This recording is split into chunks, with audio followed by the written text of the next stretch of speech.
Good evening. Welcome to this month's webinar From Quintilian to Quintus, How the Reading Method Has Driven Acquisition Through the Ages. Presented by the North American Cambridge Classics Project and sponsored by Cambridge University Press. We are so delighted to have Nora Kelley and S.K. Smith as our guest presenters this evening. Nora and Smith have done a number of webinars and are regular presenters at our annual summer workshop. They also are the co-editors of the NACCP newsletter. Nora has taught all levels of Latin, including AP and IB, and teaches at Washington Liberty High School in Arlington, Virginia. SK teaches at Riverdale Country Day School in New York City. And in addition to Latin, she's also taught English, philosophy, and Greek. We are recording this webinar, and the link will be posted on the NACCP website in a few days at cambridgelatin.org. And if you need a professional development certificate for this evening's webinar, please email training@cambridgelatin.org. And on that note, I will hand over the presentation to Nora and Smith. Good All right. evening. Thank you. All right. Very, very good. Smith and I have been wanting to do this for a long time. We've been talking about the whole history of the reading method, and it was very interesting to dive into. So let me go ahead and see if the slide advances. That's always a question. No. Oh, yes. Okay, there we go. Yay! There. I thought this really kind of captured the modern school situation. Like if ancient students they would have been hiding them in their scrolls there. But then we decided to give everyone a phone. Smith, should I advance to the next slide or did you want to? Yeah, I just think it's a perfect intersection of then and now. So yeah. So as Nora said, we've been thinking about this for a long time. You can go ahead and go on to the next slide. To the next one. There we go. Okay. So when I first started teaching Latin, and I came across this in the 4th edition teacher's manual, and it's not in the 5th edition teacher's manual, I was struck by the way that Quintilian was teaching students and wanted to know more, and I kind of sat on it. I just had it sitting, ruminating in the back of my mind about the way that Quintilian worked with Domitian's adopted sons. And we're going to talk a little bit about Quintilian and the way that he thinks about grammar and this notion of progymnosmata as like training exercises. But the thing that struck me was this kind of tiered reading that the boys do with Ovid, a prose version of Ovid, before they dive into the poetry version, the verse version, the unadapted version. And we'll talk a little bit more about that. Yeah, and I really appreciate it because I use tiered readings a lot in my IB levels. And so it's kind of cool. I'm always telling my students, like, I didn't invent this. It's been happening since, the Roman times. So we have these two. We were looking around for quotes from Quintilian that we would like, and it was actually more difficult to find ones that fit what we were thinking of than we thought it would be, because his teaching method it embraced both kind of the reading method, but then he also had a bit of the mixture of the grammar. Would you say you agree with that, Smith? Yeah, but his notion of grammar is a little bit different Yeah. than what we think of as grammar. And so I think at the heart of Quintilian's method is a whole language approach, on some level. So he's working with Roman students who are learning Greek and learning the Greek alphabet. So it would be akin to American students in a kindergarten class learning the alphabet in English. And I don't teach students on that level Latin. I have the benefit of them already knowing the alphabet and already knowing how to read in English. And so I think that the way that he thinks about the second stage after students know the alphabet and after students know the parts of speech, then they dive into the literature. And that's exactly what we're doing with the Cambridge reading method. Do you want to read the quotes, Nora? I was going to say, and that's why we like this first quote from his Institutio Oratoria. In this portion of my work, I will give but one golden rule: to do all these things, he must, meaning to like read well and speak well, he must understand what he reads. And that I think really resonated with us because that's kind of what Cambridge is about. It really is set up so that the students are reading the stories, understanding them effortlessly, building it without a focus on grammar, but rather just sort of naturally um, getting involved in the reading, which is what I love about it.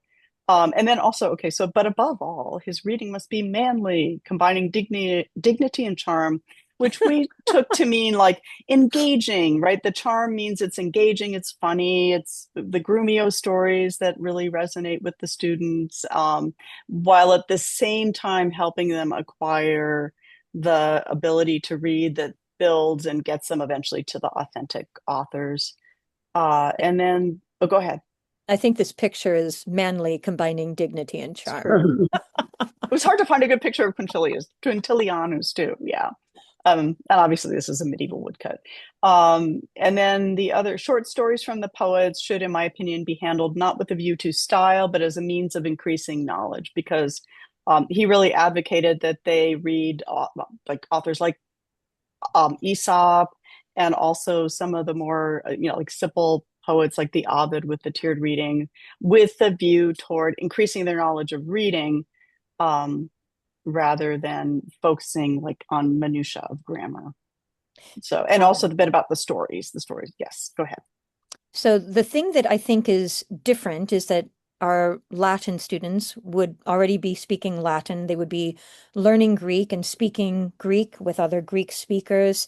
And our students don't have that advantage unless they happen upon a small collective group of people who are interested in speaking Latin around them.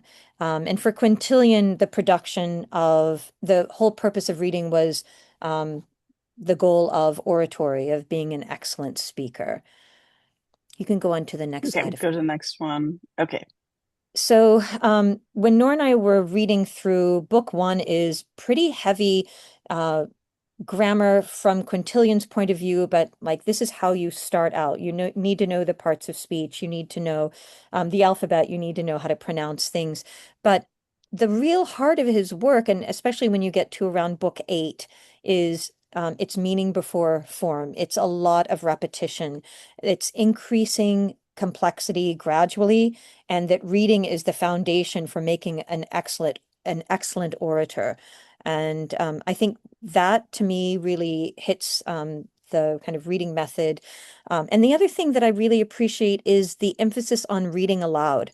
I think so often we think of reading as a silent activity, and there are so many opportunities in Cambridge where the teacher reads aloud, the recordings are done where you can hear different voices narrating a story or acting things out, the videos from units 1 and 2, and having the students themselves act things out. And Quintilian is in great support of this. Okay. And then we're trying to go kind of through the history of it. So the next step would sort of be Jerome, who came after Quintilian and who was a student of Donatus, who we'll be talking about later. But he would have learned the same way with this reading method, reading a lot of stories. And I really like this quote: read often, learn all you can, let sleep envelop you, the scroll still in hand. So, again, and then there's this wonderful like painting of him taking the thorn out of the lion's paw. And I do love all the books around. So, the emphasis was read, read, read, which is what Cambridge is based on, this idea, the volume of the stories. My students now are in the Green Book. Those stories are very long, but they're not too daunted by them as they would have been had they kind of grown up on short little paragraphs. So Jerome sort of continued that, and he also educated people himself, with the reading method, mostly like adult women. But And that Pastor Leo story too, my students oh yeah, absolutely that's love. true. Yeah, it's a And nice tie-in. years later, the students talk about how much they love that story and still remember it. Yes, and it's such a classic, and yes, so many versions. And so that was kind of our segue into medieval and Latin reading there, and beginning with this Latin school song schools. Yeah, so there are three kinds of schools that students in the Middle Ages went to. And by students, I mean boys, largely. So girls would go into convent schools and largely girls who were from wealthier families. Boys would go to Latin song schools, and the Latin song schools are pretty much what it sounds like. They would learn to sing in Latin, both secular and sacred songs. And there's a really great link. If you click on the picture, Nora, Oh, there's yes. Okay. a connection to, oh, Did that not go? Hmm. Oh, it's okay. oh dear. Shall I right click? Will that? Yeah. It's okay. It's not a Yeah, big deal. it won't work. Okay. Um, at the very end, we've got a list of all of the references, and there's a great article that connects Latin song schools. It's down. It might be just because it's I think I grammar can do month. it now. Let me try it. Oh, It's not a it's big deal, no. inevitable. Okay. Anyway, so the Latin song schools were first, and I think what I appreciate about the Latin song schools is that students are surrounded by Latin and in an oral and an oral form, and even if they don't entirely know what they're singing, there is an appreciation for the kinds of songs, and maybe in some cases less of an appreciation, because as the article that I had linked mentioned, some of the students also had like songs about the declensions. Who knows how they felt about it? Maybe they liked it, maybe they didn't. The purpose of Latin song schools, Donna, was to prepare students either for the monastic schools or the grammar schools, which I'm going to talk about in a moment. The monastic schools would basically funnel students straight into clergy life in the church. And the grammar schools are more academic in focus. So if you click to the next slide, There we um, go. grammar schools are kind of the foundation for, let's say, Oxford and Cambridge. Those schools were kind of in preparation for students who would take Latin to the next level.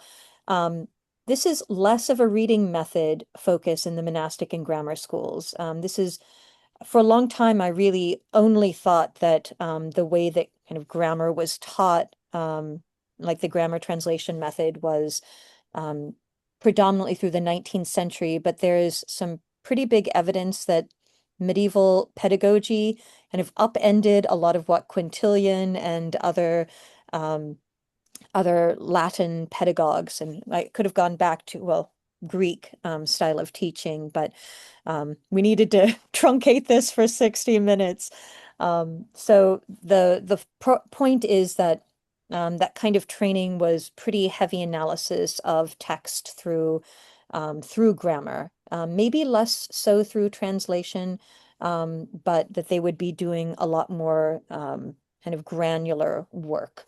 Donatus, as Nora mentioned, was Jerome's teacher, and he has this primer, this Ars Minor, and it's like a baby book of grammar that would talk about, like, here are the parts of speech, and here are all of the case endings and things like that. But it's not as didactic or um, as silly as you're going to see some of the 19th century um, ways that grammar was taught. So we'll talk about that in a bit. And also in those schools, they would have been speaking Latin all day. So the grammar instruction would have been in Latin, which would have been reinforcing everything. So Right, it's definitely a little bit better. a Yeah. living language rather than Um, dissecting something from a dead yeah. perspective. Yeah. All right, let's see. There we go. All right. So Erasmus and colloquy. So then go ahead. So Erasmus, I have a picture of his colloquia. Nor, do you want to talk a little bit about some of the stuff that you've done in the Conventiculum, and then Yeah. I'll Yes, unpack. absolutely. No, so usually we always read some, I always go to the Conventiculum every summer and immersed in spoken Latin for a week. And there's always a Erasmus passage as part of it. And one of the things that we read a lot too are these little dialogues, these little medieval dialogues about schoolboys, you know, having conversations. One of them wants to go play outside, the other one thinks they should stay inside and study. And these are one of the things that they would have used to learn from And the cool thing is that it ties it to their daily life, like what they're living and what they're doing. So there's an example of it here, right? Here's a little colloquium. And if you click on it, I think you Oh, can okay. expand it to, Okay, let's see if um, that goes. I think it's a Project Gutenberg. Oh no, Oh, this there was we the go. Internet Archive. Yeah, So scanned in, it's not the best of scans, but at least you get an older version of what this would have looked like. And they're so much fun, really delightful. And the thing that I like about these little chats is their kind of everyday life relating to the students' lives. And Quintilian felt strongly about making sure that whatever was being taught to students was engaging, and Erasmus absolutely felt that way. I'm sure the song schools on some level brought in some engagement, but I think these little dialogues are super fun, often yeah, very funny. I use them sometimes as like preliminaries before I teach Catullus. I've done really fun little dialogues, and I've changed the names so that it's like Catullus and Lesbia instead of whoever happens to be um, in Erasmus's dialogue. Um, and then the students really feel like the two are relating to one another in that way. and it's Uh, very much like the Cambridge has so much dialogue built into it as well in the textbook. Sorry, I cut you off. no, that's great. We can go back to the previous or to the Okay, next let's see if slide. I can. That's the next trick. Yeah, I thought that would. Uh-oh, now I'm stuck. This is what I was afraid would happen. 1 second. Augenblicke. So the thing that I also Did appreciated it. about Erasmus was interested not only in education for boys, and you'll see that he's referencing boys, but he very much cared about education for girls too, which is quite different than a lot of his contemporaries. And he felt that girls should learn Latin and had the capabilities of learning Latin just as as every boy could.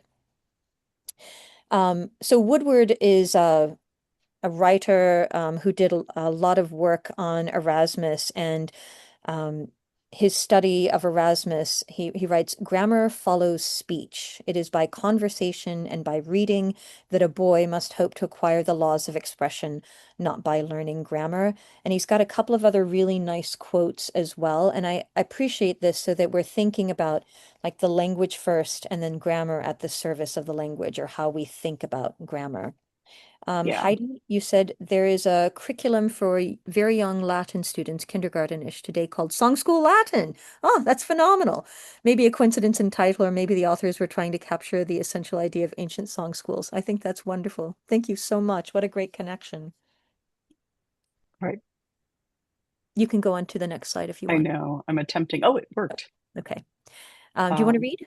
Sure. Reading will still have, for one of its ends, the verification and amplification of rules, and care will always be taken to remember that grammar is never an end in itself, which we really appreciated because I feel so often, especially my students, they think, oh, they must memorize all the charts and then they can read. And that once they've memorized all the charts, that's what's enabling them to read. So if they have trouble reading, they always think I must go back and rememorize, and it's important. I'm always telling them, nope, you just need to keep reading.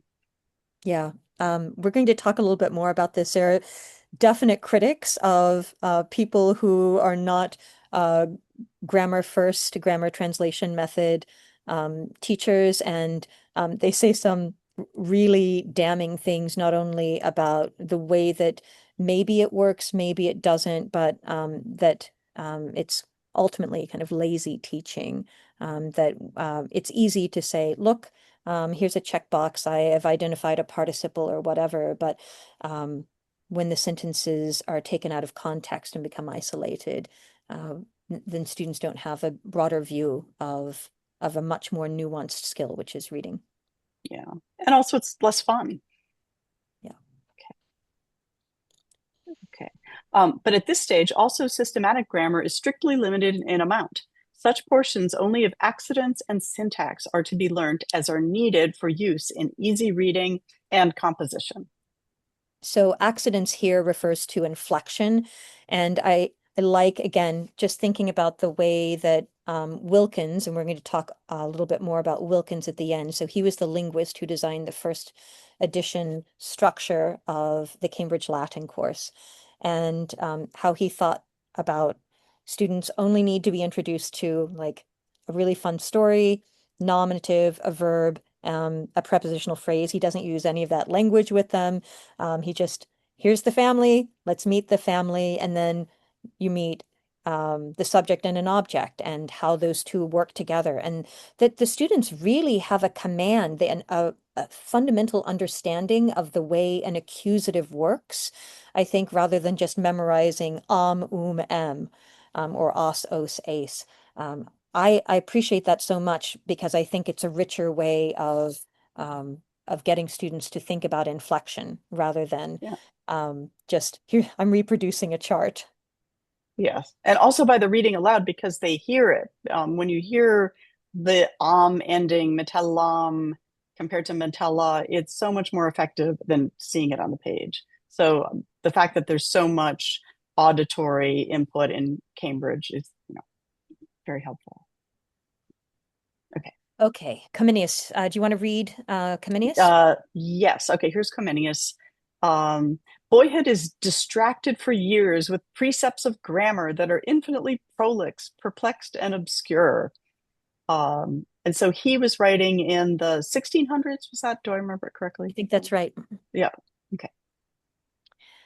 So the Orbis Pictus on the next slide, we're going to show you a nice comparison contrast.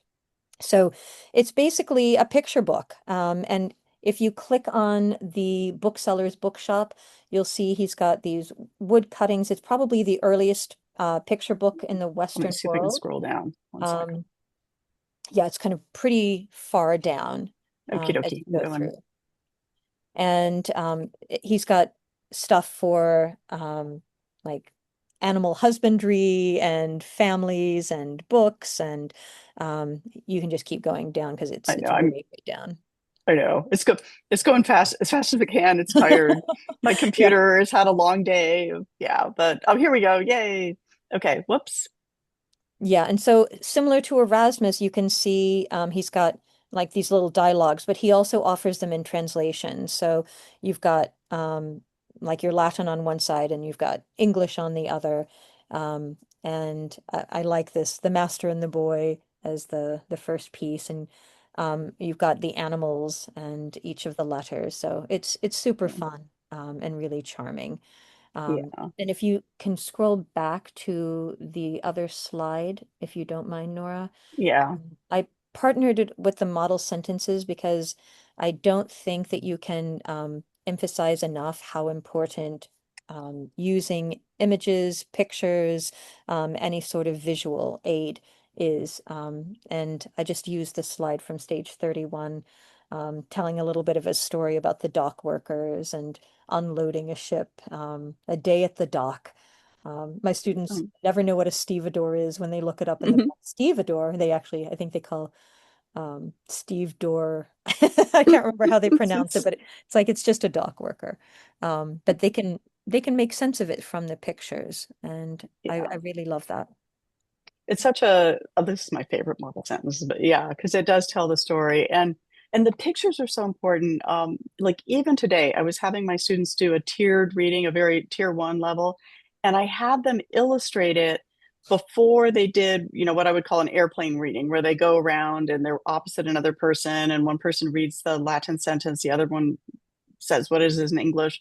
And the little stick figures that they had drawn for themselves actually really helped a lot. So it was a lot of fun. Oops, did I go the wrong way? Yeah, there you There we go. go. Um, okay. So speaking of tiered readings, this brings us to Ad Usum Delphini, the Dauphin, the son of Louis the 14th, who I'm sure many of you know, had a tutor who taught him using basically tiered readings. And I've done a little screenshot here just of Metamorphoses book one. And then we have a link. We'll look at it in a minute. But it's interesting to see, like, here is the actual Ovid, but underneath it, the more simplified version. in nova fertanimus mutatas dicere formas, but then you get a very simple mens mea cupit, my mind wants to cantare, to sing about these formas versas. And when the students read that first, like they can do that. And then they're comfortable with it and they've had the vocabulary. They've got cantare, up here it's dicere, they can make that connection. It makes it very easy for them to jump to the authentic Latin. And I have been looking for this forever, because every summer when I go to the conventiculum, we read things, then it's from Adusum Delphini, and I'm like, where can I find it? I had a hard time, but I finally found it actually through Reddit. Someone on Reddit had a link. Let's see if this works. I'm so glad that you posted this because I also couldn't find it. And when I was working with Reggie Foster, he would have copies of Adusum Delphini that we would read, but I could never find like it in its entirety. I would love to find more of it. I know. I found a copy in the library, but of course you have to give those back. Yeah, the hard. I hope this loads because, okay, well, it's a separate screen, right? So if I just go back to our presentation, maybe I can come back. It's huge. That's part of it because they have everything. They have Caesar and Catullus and Ovid and Juvenal, and it's all right, we'll see if play the little YouTube video. Oh yes, let's do that. Where did it go? Is it on him? Click on Metamor. I think it's on the. It's on everything. Okay. I also watched this. Not look. Here we go. And can you turn up your sound? I don't know. Is that working? It's not working, but you can see the subtitles, which is fine. Wait, are you saying the sound's not working? The sound isn't working, but there are subtitles. Okay. Let's just go with that. I think it has to do with us. I think we have to give you permission audio wise, and I don't know that we did. That's okay. We can, the link is at the end, and okay. So people can watch Listen to it later. Yeah. At their leisure. All right. Hang on a second. I'm going to lose the Dauphin. Oh, it can't be reached. All right. I'm going to try reloading and then we'll go back to, alrighty. But there is a wealth of materials there. It's really a lot of fun. You can retype it. It's hard to read the full print. And the next slide is an example of tiered readings from Andrew Olympi. He's done Pyramus and Thisbe. The title of his is Reckless Love, and you can see the way that he has staged everything in incredibly simple level 1 Estu Venis to Olum in urbe alto Babylone, habitabant duo Juvenes, all the way to the unadapted in tier 4. And Nora was talking about doing tiered readings when we were both in Virginia together, and said, oh, it occurred to me, I don't need to give my students who've had a lot of Latin the tier 1 reading. That would be a waste of time. Do you want to talk a little bit more? Yeah. So, and basically, when they make these, when I first started to write tiered readings, you go top down. And so essentially it's basically tier 3 is the prose version and also is tier 2. But then you build it up and the vocabulary, as we said in the previous slide, is similar, familiar vocabulary. Here they're talking about in High Babylon, and then isn't it there somewhere? Oh, then they don't seem to egad. I think it's just cut off from the... It's just cut off, yeah. But I mean, but then there would be a different set of words when they get to the authentic part. But they build. So pulcherimus ex omnibus juvenes quos oriens habuit, and then you get alter, and then pyramus sort of understood. And if they were to have read alter pulcherimus to begin with, they wouldn't have had this understanding that it was Pyramus. So it really, one of the things that I think it really does is help build who the subject is, who the object is, so that when they get to poetry and that stuff is often kind of left out or understood, it's easier for them to figure out, and they feel more comfortable and familiar with it. because I've done it, and my students are like, well, why don't we just we'll just go straight to the original. And then when I do that, they're kind of faltering and they're like, oh my gosh, this is hard. So it's kind of a nice, gentle way to build them up to that. And I use them a lot. And you can use them for a lot of different things. You can, the tier 2 can be cartoons. You can go quickly until you get to the authentic part. Yeah. Okay, the crisis of the third, just kidding, the 19th century. So here come the Prussians. Oh, it's wait, okay. 1 second. All right, I give up. It's not going to load. Okay, it's over. Keep going. Okay, so one of the things that I noted, there are kind of three-ish men who are big figures in the grammar translation method, and it's Seidenstücke, and I put Plutz and Meidinger together, so they're kind of one guy, and then there's Ollendorf, so that's why it's a triumvirate.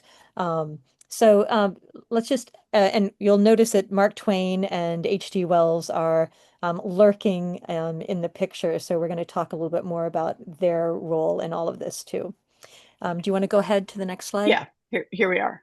Okay, so this is a prime example of the Prussian method. Sears, a fellow named Sears, put this together. So this is chapter 1 for introductory students. On the right, omnibus virtutibus instructos et ornatos tum sapientes. I mean, come on, really? Like, this is what you're welcome to Latin. Let's translate this sentence. And then for younger pupils, we just have this random list of sentences.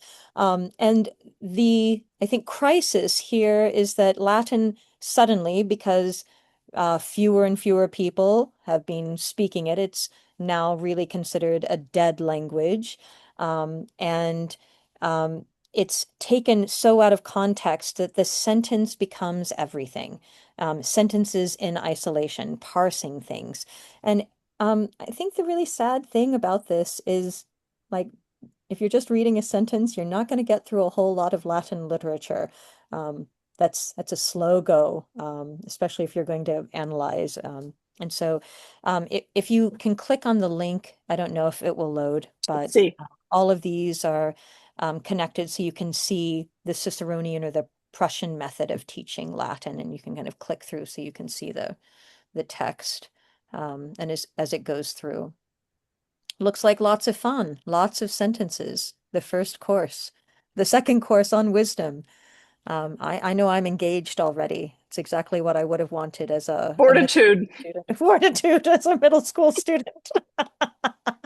Anyway, so we can go back. We don't need to spend all day a lot on it. Okay. But it's pretty dry. It's pretty dry. There's no Grumio there. No pictures. Yeah. So one of the biggest critics, Richards and Rogers, they have this fantastic book called Approaches and Methods in Language Teaching, and they have such vitriol toward the grammar translation method, basically saying anyone could step in and do this. So you don't even really need to have much teaching experience in order to teach this way. It's a really comfortable way of teaching. You don't have to do a lot of preparation. And says these sentences were constructed to illustrate the grammatical system of the language and consequently bore no relation to the language of real communication. And we're going to parse out the things that it says. So students labored over translating sentences such as the following. So if you go to the next screen. Here we go. So my brother is a good man, for he is just and kind. If your brother were also just and kind, he would also be a good man, but he is not just. And so you get this kind of circuitous way, or ille homo est amicus meus, si tuus es amicus meus, essem beatus, sed non es meus amicus. And I mean, it's kind of mind numbing in the tautology of the way that it's structured. So this is an excerpt from Seidenstücke's text. And so that's linked as well. We don't need to go through it. They're all the same. It's like the same kind of thing again and again. Will you go to the next slide, Nora? Yeah, I do. Although I like the totally non sequiturs at the end, right? A healthy brain, my shoulders, the crooked finger. Oh, all right, here we go. I love the crooked finger. And so these two fellows whom I've kind of linked together, Plutz and Meidinger, same thing, only they basically wrote for French, Italian, um, German grammars. And they became models for what were later used in Latin to English grammar translation method texts. And they're linked as well. So you can, it's the same thing. And Yeah. like, I don't speak German, and like my French isn't great, but you have the idea that like it's the same kind of here are some isolated sentences, and woe to the poor student who has to learn a language that way. And what the, like the crooked finger, I would probably go around saying the crooked finger to everyone all the time, like I'm sure someone 6'7", yeah. It's maybe six, six, seven. seven. But the other thing is, so the modern languages tried this for a while and abandoned it because they found out that people didn't learn to speak French and communicate in French, but Latin kept the method going for a while. So years ago, you can go on to the next slide. So this is Ollendorf, and I'm going to talk to you a little bit about who this guy is.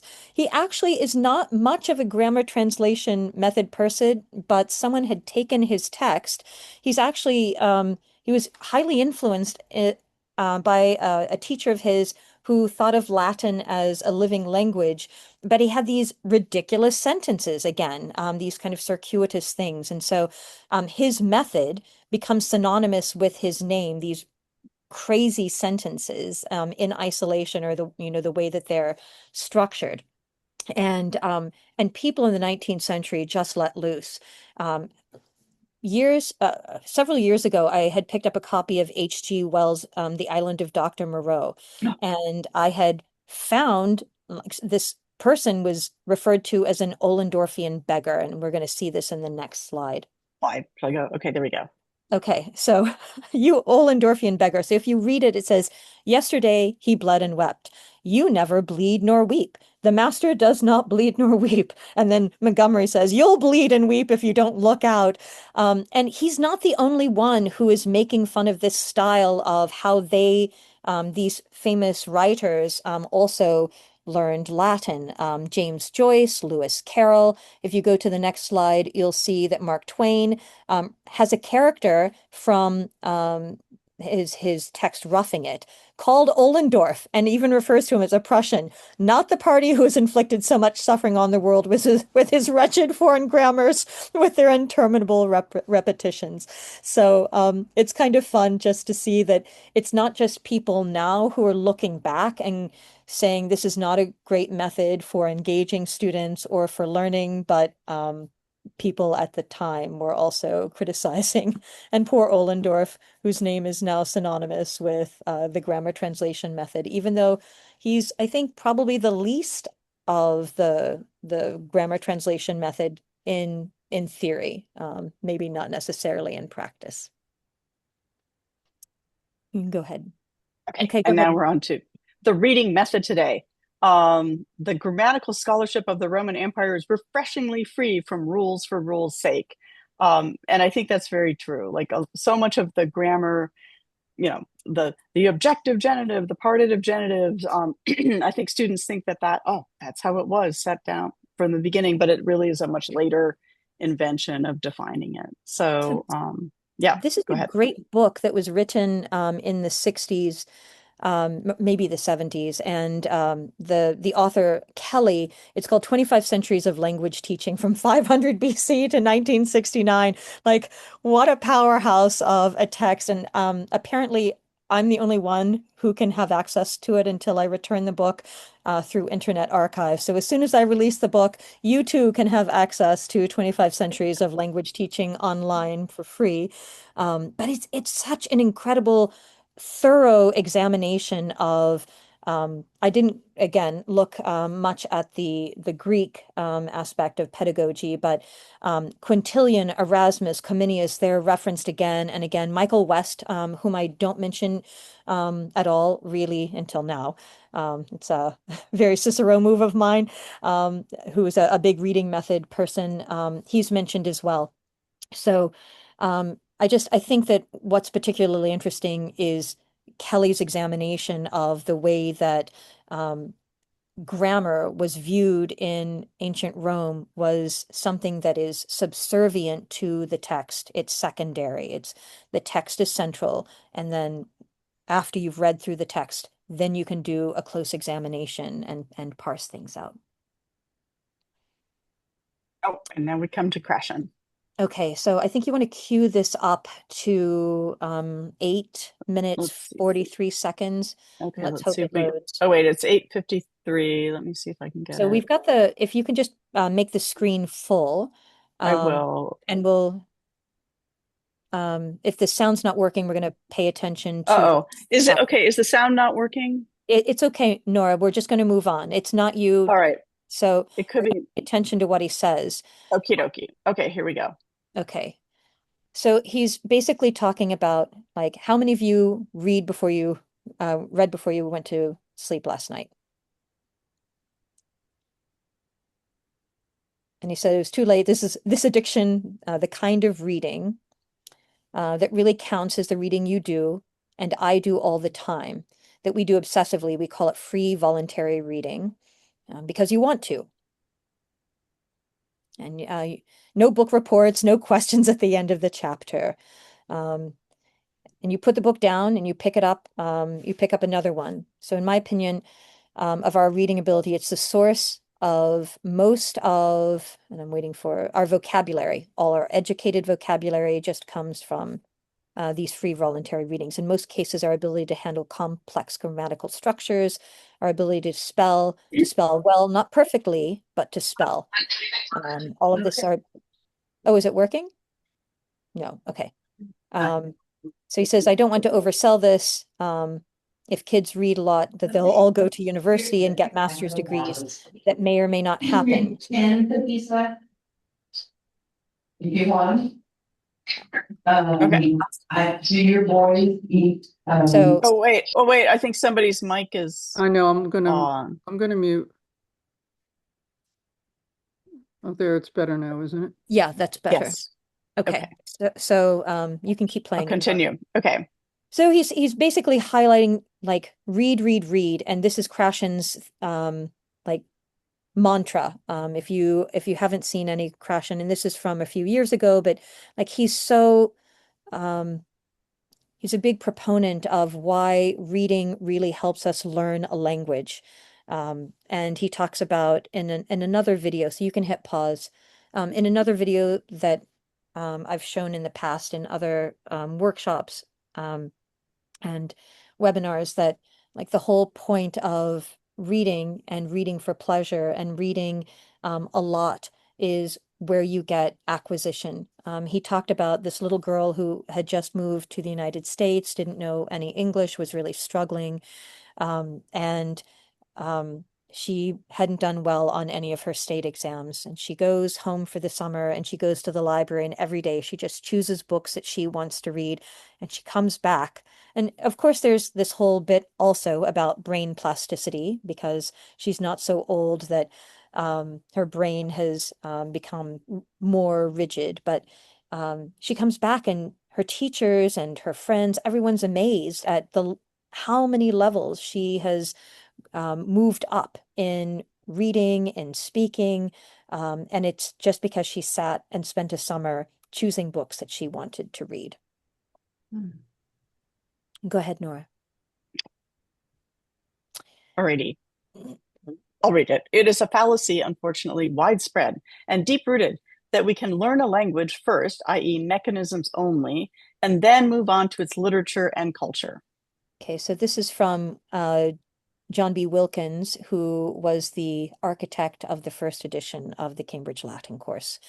And I absolutely love, we have several quotes from him, and I could not figure out how to get access. I kept seeing reference to in the Wilkins Didascalis essay, and I was like, or article, and I was like, where is this? Where is this? I can't find it. So I emailed Caroline Bristow, and she sent me the copy of the two texts. And so these are quotes from those texts. And if you, there has to be another easier way to get access to these. If anyone wants them, I will happily forward them along, because I think they're fantastic.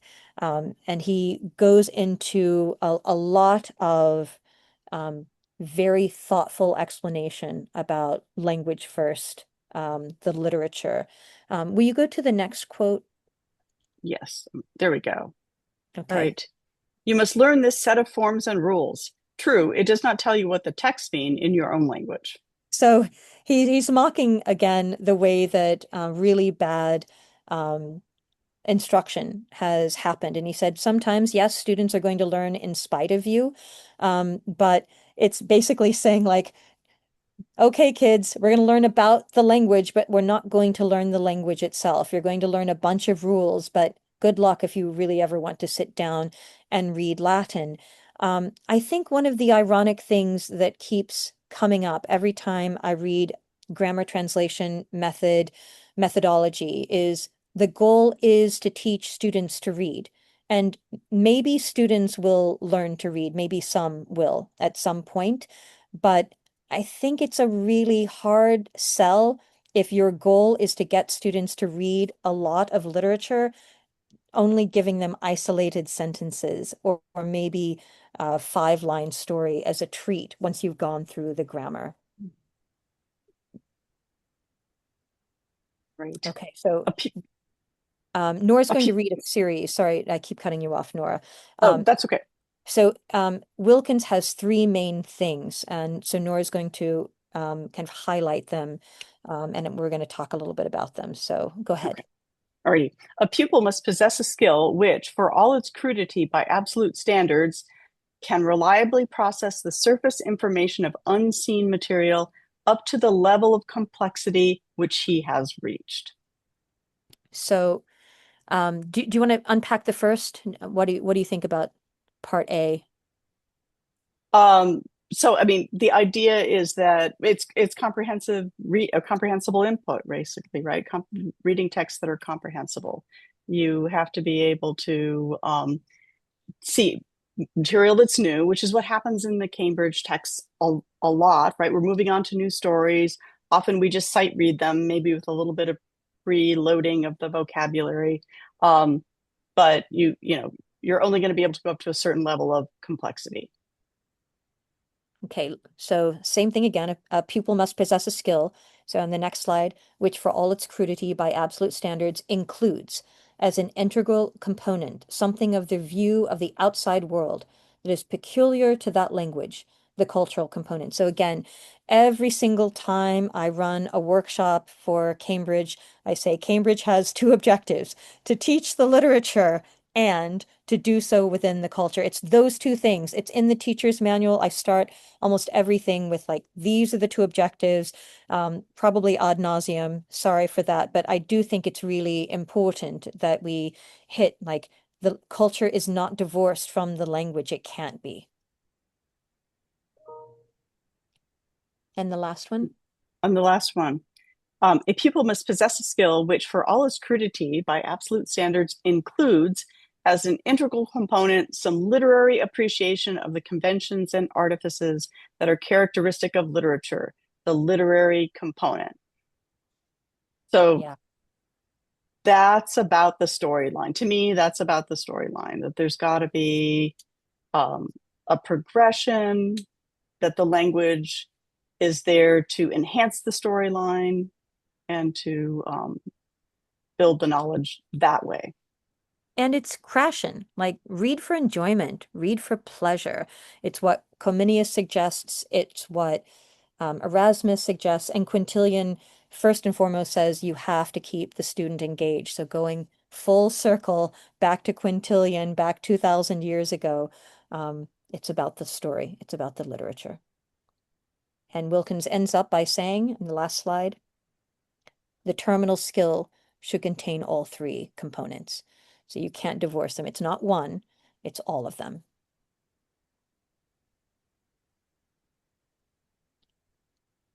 So this is again from the 25 Centuries of Language Teaching.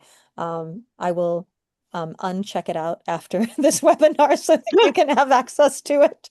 I don't know, uncheck is probably return it is the word I'm looking for. Do you want to read, Nora? Sure. Quintilian remarked that one of the most important things a teacher should know is there are sections of the grammar that do not deserve to be learned. Which I I love absolutely that. love I, that quote.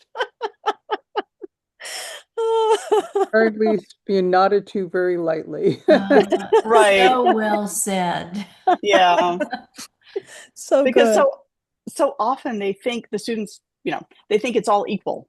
And yet, like we'll be reading along and maybe once there'll be a supine. And I will tell them like, and this is the last time you'll see this ever. And but but they often think that they need to learn everything equally. Or Well, the and it's object. not the students, it's the teachers that feel like they have to teach this I stuff. guess that's it too. But also my students feel that way. Like they don't, I keep trying to tell them, like, there's actually a progression. You're not going to see the future perfect very often, but you are going to see the perfect tense and the perfect passive. And they don't really grasp that there are some things that are much more common than others until, one time I had them analyze it. We were reading Livy and I'm like, okay, underline all the verbs. All right, what person intent? And then they were like, oh, it's all the same. So it's all the perfect tense. It's all he and they. But when faced with those charts, they feel like they need to that every form is equal. Yeah. And I do think some of that comes from other subjects too. You memorize, Yes. and you gotta, I told my kids they could throw certain things out in their notebook and it was a binder. They're like, well, I might need it. And I said, how are you going to possibly need it? I'm the teacher. I'm telling you, you don't need it, but they were so used to being told you better learn this now, defensive Latin, you know.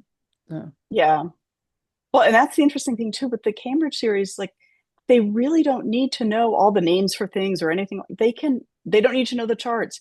They can read, up through stage 9 before they even have to stop and really think too much about what's an accusative, what's a dative. But it's very hard for people to do that. It's very hard to not stop and do the charts. I was having a discussion with someone not long ago about the object infinitive, and it was like, who cares? Like, because you're going to translate it as to whatever, like it doesn't matter. You're going to figure it out. You don't need a name for it. You could go your whole life and not know what that is. In the same way that students who read English can go their whole lives reading a participle and not know what a participle is. Yeah, and I So remember true. when certain things like made sense to me, like, certain kinds of indirect statements or indirect questions. I didn't care what tense it was and all that stuff with sequence of tenses. I kind of just figured out, oh, this sets this up. It's like Nikessa asked. I used to say to my I didn't care if it was nominative, dative, and all that. I said, come on, you got to know somebody's going to do something to somebody. Yeah. And Somebody's it Exactly. just sort of Yeah, follows naturally so if they just, see it. you see those words, you know where you're going with it. And yes, I'm sure somebody could find an example somewhere that doesn't fit what I just said, but the greater majority of them do, Yeah. And the way that Yes. Wilkins has structured that, like the sentence patterns are so important for intuiting the way that the language works. And it's no far cry from what Comenius or Mhm. Erasmus were doing at all. Yeah. And it's And they're, very interesting. Oh, sorry, go ahead. no, they're still learning the grammar. I know that's the thing. I often find unless you're doing the charts, they don't think you're doing grammar. Even though when you're doing it in context.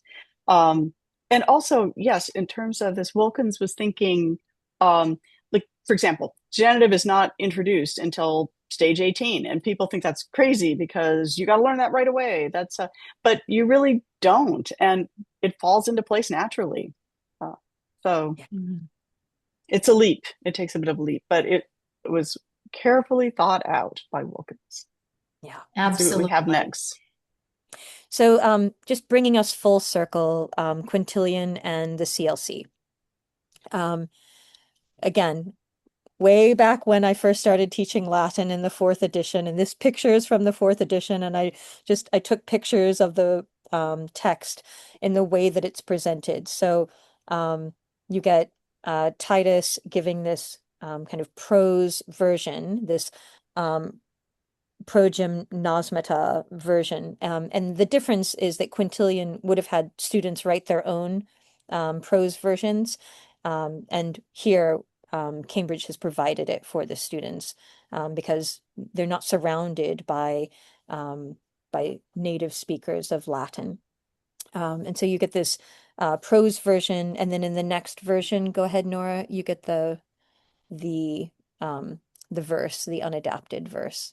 Yeah, which really sets it up well. And they also make it fun with the whole poor Titus, stumbling over his words because he's nervous.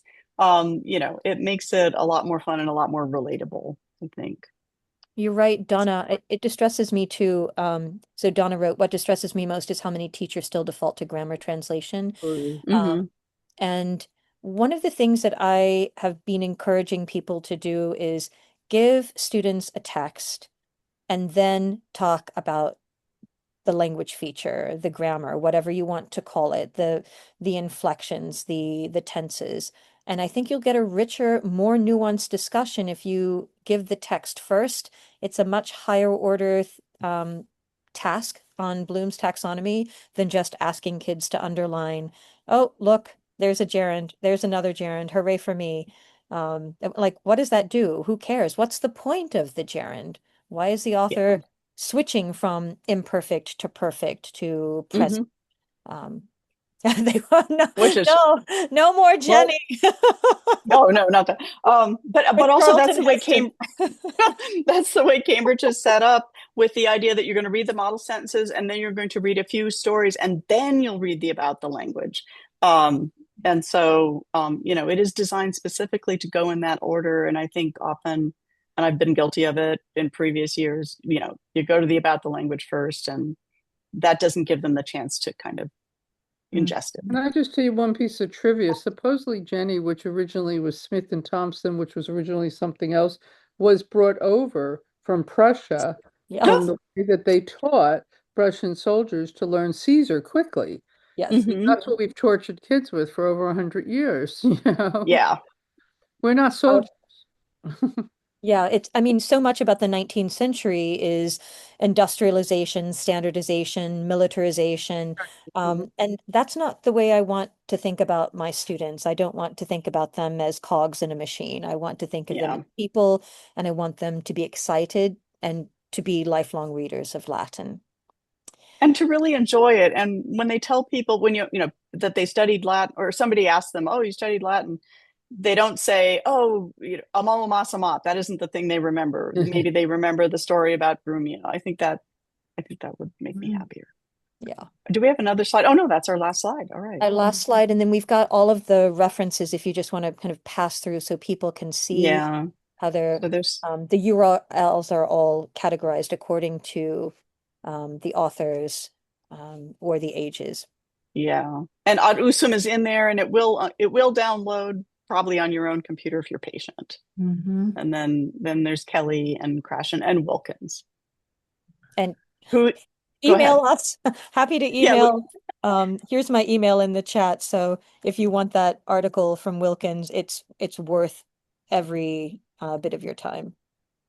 Oh, thank you so much. That was really informative, and the two of you are just so fun to watch and listen to. Thank you very, very much.